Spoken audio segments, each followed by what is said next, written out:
Hello good morning साथीहरू। आज भोलि चाहिँ गरम एकदम ज्यादा बढेको छ है, बसिन सक्छ। म चाहिँ अहिले केराको यो बोटको मुनि बसेको छु, एकदम शीतल भइरहेको छ हो।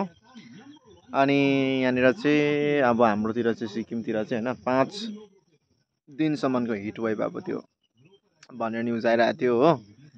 सो हेभी गरम छ। एका बिहानै अहिले अब 8-9हरू मात्रै बज्दैछ हो। टेम्परेचर यति ज्यादा हाई छ, आज दिनभरि अब कसरी बस्नुपर्ने अब्बर गरम भइरहेको छ। तर मैले चाहिँ अब हाम्रो घरमा चाहिँ केराको बोट ठक्कै यहाँ माथि भएको कारणले चाहिँ यहाँ चाहिँ शीतल भइरहेको छ हो। कुकुर बिरालोदेखि लिएर सबलाई साह्रो छ हो।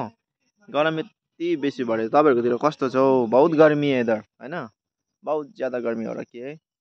अभी 4-5 दिन और लगेगा अरे हौ। के गर्नु पर्ने, कसरी बस्नु पर्ने, जान्छ कि जस्तो लाग्दैछ हौ अब यो गर्मीले त।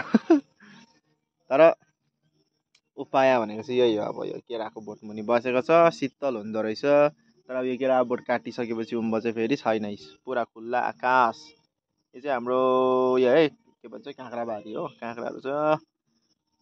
म चाहिँ केराको फेदमा मुनि बसिरहेको छु, शीतल भइरहेको छ। तर अब यहाँदेखि घाम अलिक टाउकोमा आइसकेपछि एकदमै धेरै गर्मी हुनेवाला छ मलाई पनि। सो जबसम्म यो केराको साइडसम्म जबसम्म घाम आउँदैन तबसम्म म यहाँ बस्छु, त्यहाँदेखि चाहिँ फेरि लाग्नुपर्छ होला कतातिर।